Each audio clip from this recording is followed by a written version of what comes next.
Assalamualaikum warahmatullahi wabarakatuh.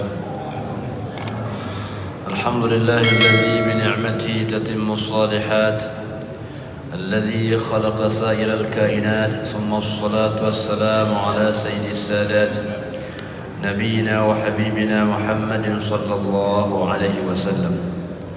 اللهم لا علم لنا إلا ما علمتنا، اللهم علمنا ما ينفعنا وانفعنا بما علمتنا إنك أنت العزيز الحكيم. فقال تعالى في كتاب الكريم: أعوذ بالله من الشيطان الرجيم، بسم الله الرحمن الرحيم.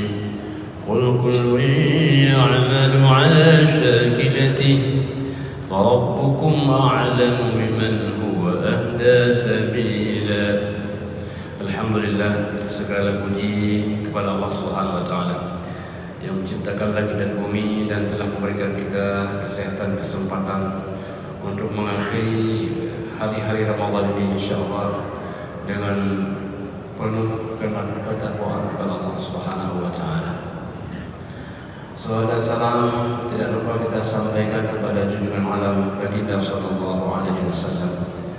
Walaupun kita tak pernah berjumpa dalam dunia, semoga kita dapat bersua di mahsyar nanti. Amin ya rabbal alamin. Jemaah hadirin yang dirahmati Allah Subhanahu wa taala, bertemulah empat sahabat Nabi sallallahu alaihi wasallam, Abu Bakar, Umar, Utsman dan Ali dalam sebuah masjid. Jadi mereka masing-masing menyebutkan tentang kesan-kesan membaca Al-Quran. Setiap ayat mereka baca dari awal sampai akhirnya, dari surah pertama sampai surah terakhir, dari juz 1 sampai juz 30. Mereka punya kesan-kesan yang masing-masing berbeda. Abu Bakar mengatakan, "Qara'tu kalam Allah min awwalihi ila akhirih, fama wajadtu ayatan arja min qaulillahi ta'ala, qul kullu ya'malu ala syakilatihi." Kata Abu Bakar, saya membaca kalam Allah dari awalnya sampai akhirnya. Tidak ada satu ayat yang paling berkesan, yang paling diharapkan kecuali firman Allah Subhanahu wa taala, Qul kullu ya'malu ala syakilati. Katakanlah hai Muhammad, setiap manusia ini ada caranya menghadap Tuhan. Mereka itu syakilah. Persoalannya adalah mereka sering lupa kepada Tuhannya. Tapi faqabala an-nisyan bil ghufran. Tapi Allah melayani lupa mereka dengan ampunan kepadanya. Walaupun mereka lupa kepada Allah Subhanahu wa taala, tapi Allah tak pernah lupa kepada mereka.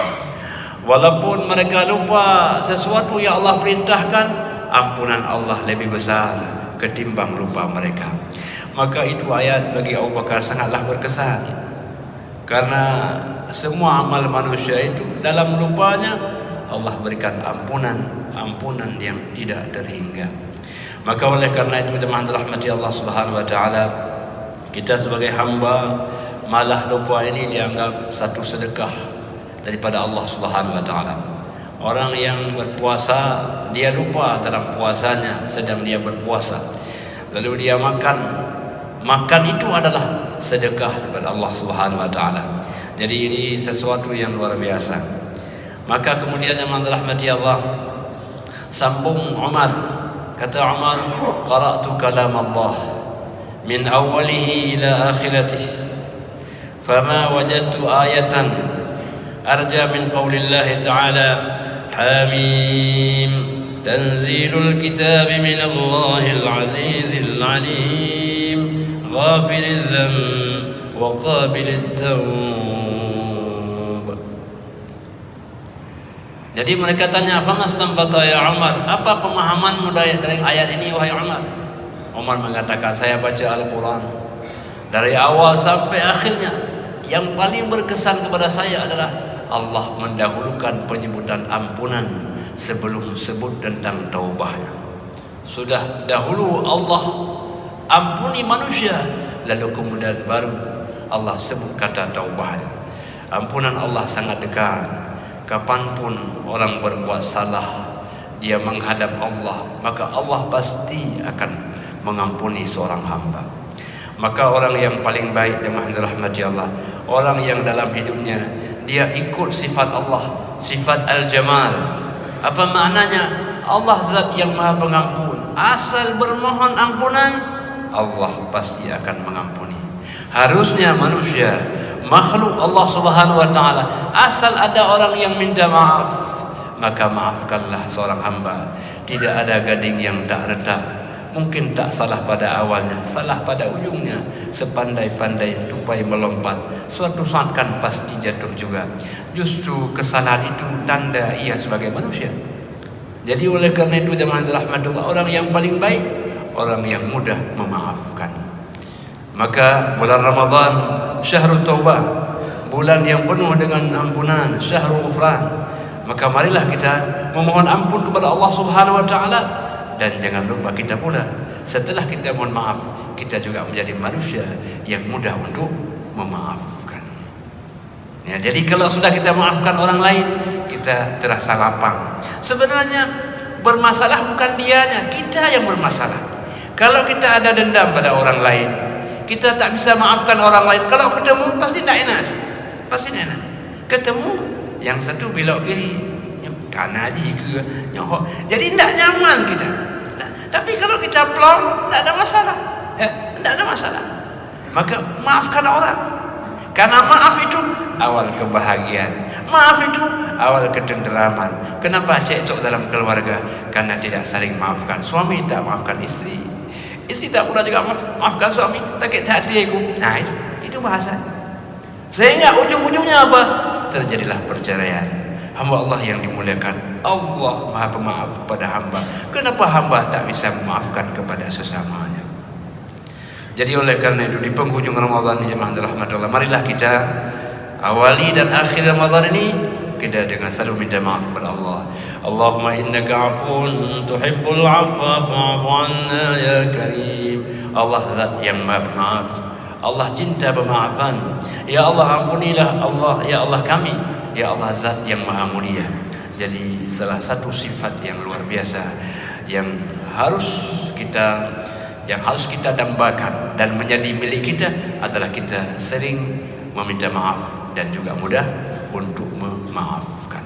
Ya, jadi itu jemaah rahmatullah kesan Umar bin Khattab radhiyallahu anhu ketika beliau baca Al-Quran, bahwa Allah mendahulukan penyebut ghafir dzam, Allah mengampuni dosa-dosa hamba. Tidak ada dosa yang besar, karena kalau setiap hari kita minta ampun. Tidak ada dosa yang kecil, kalau lama-lama akan besar tanpa ampunan Allah Jalla wa'ala. Jadi itu jemaah rahmatullah. Lalu berikutnya adalah datang Utsman mengatakan, qara'tu kalam Allah min awwalihi ila akhirih, fama wajadtu ayatan arja min qaulillahi ta'ala, nabbi ibadi anni anal ghafurur rahim. Jadi kata Utsman, saya ni membaca kalam Allah dari awalnya sampai akhirnya, tidak ada yang paling berkesan bagi saya melebihi kalam Allah ketika Allah mengatakan nabbi ibadi, sampaikan kepada hamba-hambaku, sampaikan kepada hamba-hambaku bahwa saya ini adalah zat yang maha pengampun lagi maha penyayang. Sampaikan kepada hamba-hambaku, siapapun orangnya, orang baikkah, tidakkah, orang taatkah, maksiatkah, sampaikan kepada hamba-hambaku, kata Allah, saya ini zat yang maha pengampun lagi maha penyayang. Nah ini pesan. Maka jemaah rahmatullah, itu dipahami bahwa setiap ghufran akan mendapatkan rahmat, berangkat pemaafan, maka dia akan mendapatkan sayang Allah Subhanahu wa taala. Kapan Allah akan sayang kepadanya? Setelah hamba mendapatkan ampunannya. Jadi oleh karena itu dalam banyak ayat yang lain Allah awali kata minta maaf, wasari'u ila maghfiratin min rabbikum wa jannatin 'arduha as-samawati wal ardu 'iddat lil muttaqin. Bergegaslah minta ampun kepada Allah. Dengan ampunan engkau akan meraih sayang. Apa sayang Allah? Wa jannatin 'arduhas samawati wal ardh. Sayang Allah diwujudkan dengan surga yang lebarnya selebar langit dan bumi. Jadi kalau sudah dapat ampunan, sayang akan segera diraih oleh seorang hamba. Jadi oleh karena itu jemaah dirahmati Allah, dalam hari-hari kita, apalagi di waktu sahur, hendaklah kita banyak istighfar. Astagfirullah, astagfirullah. Istighfar adalah ampunan. Istighfar adalah rezeki. Istighfar adalah sayang Allah kepada kita. Jadi orang yang banyak beristighfar kepada Allah, insya Allah dia akan meraih sayang Allah kepadanya. Jemaah dirahmati Allah Subhanahu wa taala. Lain lagi dengan Ali bin Abi Thalib. Lain lagi kesannya. Apa kesan Ali bin Abi Thalib? Kata beliau, qara'tul Qur'ana min awwalihi ila akhir. Saya baca Al-Qur'an dari awal sampai akhirnya. Fama wajadtu ayatan arja. Tidak ada satu ayat yang paling berkesan, yang paling berharap kepadanya melebihi firman Allah Subhanahu wa taala, qul ya ibadiyalladzina asrafu ala anfusihim la taqnatu min rahmatillah. Katakanlah, wahai Muhammad, katakanlah kepada hamba-hambaku, wahai hamba-hambaku, mereka yang asrafu, melampaui batas kepada dirinya, jatuh dalam perbuatan maksiat, jatuh dalam perbuatan mungkarat, la taqnatu, janganlah sekali-kali berputus asa dari rahmat Allah Subhanahu wa taala. Tidak ada dosa kecuali ampunan pasti terbuka.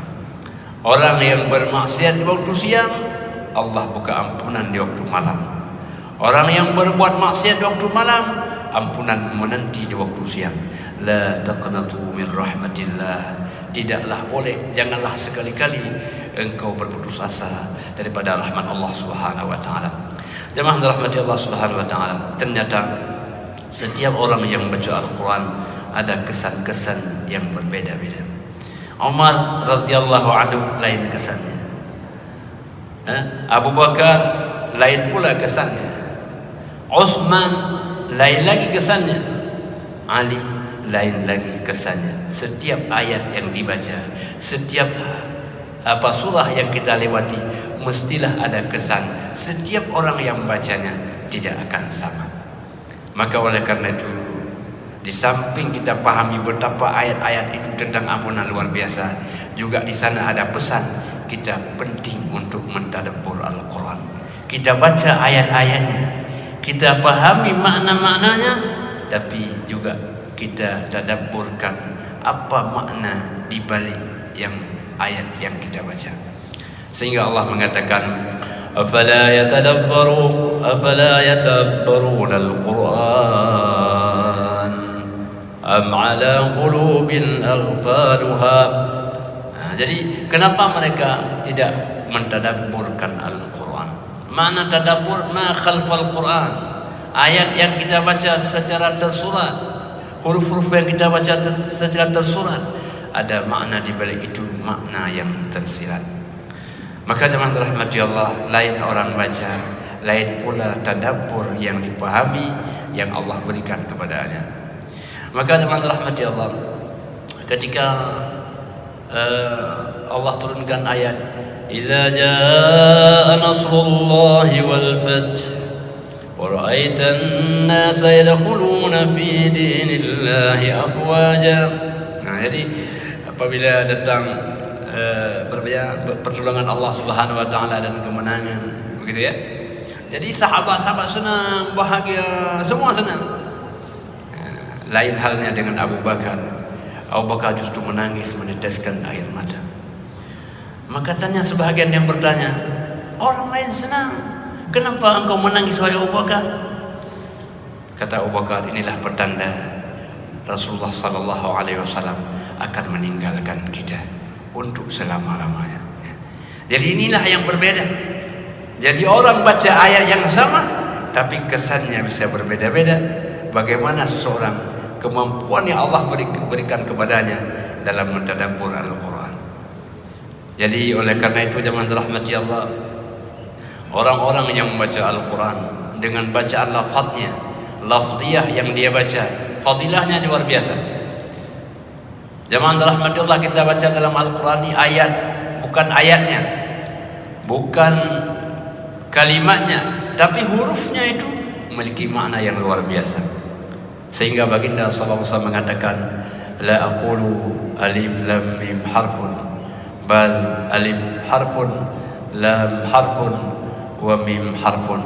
Saya tidak mengatakan alif lam mim satu huruf, tapi alif satu huruf, lam satu huruf, dan mim satu huruf. Likulli harfin asyru hasanat. Setiap huruf ada 10 kebaikan. Jadi huruf yang kita lewati itu memiliki makna yang luar biasa. Tidak boleh hilang walaupun satu huruf, tak boleh bertambah walau satu huruf, karena setiap huruf punya makna yang luar biasa. Jadi itu jemaah rahmatillah, itu membaca lafaznya, membaca maknanya. Apabila orang membaca Al-Quran, dia paham sedikit maknanya, terjemahannya, tafsirnya, akan beda lagi suasananya, akan banyak lagi sentuhan kalbunya. Maka oleh karena itu, ketika kita paham maknanya, kita terasa ketika kita baca Al-Quran, Al-Quran sedang berbicara dengan kita. Maka Ali mengatakan, istantiqil Quran, ajaklah Al-Quran berbicara dengan engkau. Al-Quran berbicara dengan kita. Maka baginda sallallahu alaihi wasallam, setiap ayat-ayat yang beliau lewati, bila ada ayat nikmat, beliau minta agar Allah anugerahkan kepadanya. Bila kandungan ayat tentang azab, Allah mohon, beliau mohon kepada Allah, Allah lindungi daripadanya. Demikian ayat demi ayat yang beliau lewati, penuh dengan doa-doa kepada Allah Subhanahu wa taala. Alangkah indahnya orang yang bisa menikmati kandungan-kandungan Al-Quran. Tapi jemaah rahmatullah, ada lagi satu lagi tingkat tadabbur Al-Quran. Tadabbur maknanya khalfa ma huwal maktub. Di balik apa yang tertulis ada makna yang tak tertulis. Di balik yang tersurat ada makna yang tersirat. Maka oleh karena itu, semua dalam hidup kita ini ada yang nampak, ada yang tidak nampak. Mobil yang kita bawa itu yang nampak. Tapi apa makna di balik yang tidak nampak? Mungkin mobil itulah yang menghantarkan kita ke masjid. Mungkin dengan ilah Allah hantarkan kita satu rahim. Ya Allah, rupanya di balik yang nampak ada sejuta makna yang tidak nampak. Maka orang yang dapat membaca makna yang di atas itu, dia akan lebih banyak bersyukur kepada Allah Subhanahu wa taala. Maka oleh karena itu jemaah rahmati Allah, tadabbur, afala yatadabbarul Quran. Hamba Allah yang dimuliakan, orang punya hati, tapi kapasitas hati beda-beda. Apa yang membedakan? Membedakan tergantung kemauan kita menggunakan hati. Kalau umpama Allah Subhanahu wa taala berikan kita satu pintu, Allah katakan, ini pintu wahai hamba, dan setelah ada pintu, aku berikan kepadamu kunci. Jadi engkau bisa buka, melihat, menerawang apa yang ada di balik itu. Tapi banyak di antara kamu, pintu yang ada tak pernah engkau buka, sehingga lama-lama pintu akan berkarat. Saya tidak mengunci pintu itu, tapi gara-gara keratan pintu tak bisa engkau buka lagi. Bukan saya yang menguncinya, engkau sajalah yang mengunci pintu itu. Hambaku, aku berikan kepadamu hati yang luar biasa, dalamnya lebih dalam ketimbang lautan, luasnya lebih luas daripada dunia dengan segala isinya. Tapi apakah engkau menggunakannya? Maka istifham afala yatadabbarul Quran ni makna litta'ajjub, aneh, heran kok manusia tidak menggunakannya, padahal sarana yang Allah berikan ini menjadi sesuatu yang luar biasa. Maka jemaah rahmatullah, afala yatadabbarul Quran, afala yatadabbaru, kenapa mereka tidak mentadabburkan?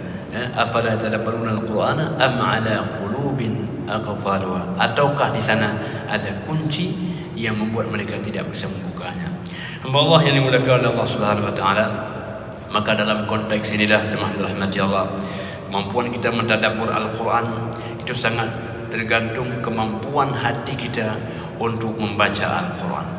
Maka jemaah rahmati Allah Subhanahu wa taala, dalam Al-Quranul Karim, manusia itu memiliki hati, dan karakteristik hati itu dibagi menjadi 3. Ada namanya qalbun salim, hati yang sehat. Hati apabila dibacakan Quran, dia dapat bergetar. Sinyal-sinyal dapat menggetarkan hatinya. Yauma la yanfa'u malun wala banun illa man atallaha biqalbin salim. Pada hari orang tidak menghadap Allah dengan hartanya, tidak pula dengan anaknya, tapi dia menghadap Allah dengan hatinya. Maka orang yang punya hati yang salim, dia insya-Allah akan selamatlah dalam dunia, bahagia pula di yaumul mahsyar kelak nanti. Maka jemaah rahmatullah, kita beristighfar, kita baca Quran, ya, kita berbaik hati untuk apa? Agar hati kita tetap sehat. Boleh jadi badan kita sehat, tapi pertanyaannya, apakah hati kita sesehat badan kita? Betapa penting kita menyehatkan hati. Bahkan ibadah-ibadah yang kita kerjakan itu pada hakikatnya adalah untuk menyehatkan hati. Karena orang yang hati sehat akan menghantarkan kepada badan yang sehat. Tapi kalau buruk hati kita, bisa juga menyebabkan hati kita, badan kita juga ikut bersamanya. Nah, jadi oleh karena itu jemaah dirahmati Allah, baginda ingatkan kepada kita, ala inna fil jasadi mudghah fa idza saluhat saluha al jasadu kulluh wa idza fasadat fasada al jasadu kulluh ala wahyal qalb. Ingatlah bahwa di dalam tubuh manusia ini ada segumpal daging. Bila dia baik, maka baiklah, sehatlah semua anggota badannya. Kenapa kita bisa ketawa? Karena hati kita ikut bersamanya. Kenapa kita sedih? Kenapa kita sedih? Mungkin hati kita mengalami kesedihan. Maka oleh karena itu, yang kita perlu banyak perbaiki adalah hati kita. Hamba Allah yang dimuliakan oleh Allah Subhanahu wa taala, berfikir, berzikir itu harapannya untuk memperbaiki hati kita. Ala bizikrillah tatma'innul qulub. Ingatlah, dengan berzikir kepada Allah akan menyehatkan hati. Hati yang sehat, hati yang bahagia. Materi yang kita punya, harta yang kita miliki, dengan hati yang sehat, sedikit apapun yang kita miliki rasanya banyak, ya Allah. Karena walaupun sedikit materi itu, tapi saya banyak gunakan untuk kebahagiaan saya. Mungkin dia punya mobil satu, tapi dengan satu itu, satu rahim bisa, ibadah juga bisa, ngantar anak juga oke. Jadi walaupun satu bendanya, tapi manfaatnya bisa beribu. Jadi ini jemaah dirahmati Allah, ketika hati kita sehat. Berikutnya adalah hati yang sakit. Hati yang sakit, fi qulubihim maradun fazadahumullahu marada wa lahum 'adzabun alimun bima kanu yakzibun. Hati yang ragu-ragu, hati yang tidak istiqamah, hati yang antara ya dengan tidak. Maka oleh karena itu jemaah rahmatullah, orang yang berhati ragu-ragu ini, dia tidak bisa beribadah dengan istiqamah. Hari ini dia semangat, besok mungkin tidak datang salat berjamaah. Hati yang ragu-ragu. Maka jemaah rahmati Allah, kita berlindung kepada Allah daripada hati yang marid, hati yang sakit. Tapi ada lagi satu lagi, qalbun mayyit, hati yang mati. Anzartahum am lam tunzirhum la yu'minun. Engkau sampaikan, tak sampaikan, sama-sama, tidak ada maknanya baginya. Sesuatu tidak pernah mencerahkan dirinya. Maka jangan dirahmati Allah. Kenapa demikian? Khatamallahu ala qulubihim wa ala sam'ihim wa ala absarihim ghishawah wa lahum 'adzabun alim. Jadi pintu yang Allah telah berikan, kunci yang sudah Allah berikan, semua dia miliki. Dia tak pernah buka-buka pintu itu. Lama, karatan, sehingga pintu yang bagus, kunci yang bagus, akhirnya tak bisa lagi terbuka, terkuncilah pintu itu. Allah bukanlah mengunci pintu, tapi dialah yang mengunci untuk dirinya sendiri. Sehingga ayat-ayat yang berlalu tidak akan bisa menyentuh hatinya. Berlalu begitu saja, tak ada hikmah yang diambil daripadanya. Jadi itu jemaah rahmati Allah, kita bersihkan hati. Hati diumpamakan seperti kaca yang kita lihat.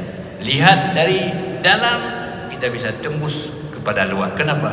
Karena bening, diusap, disapu, dibersihkan. Demikian hati kita. Ketika hati kita usap, kita sapu, kita bersihkan, insya Allah hati kita dapat terlihat dari dalam terlihat keluar.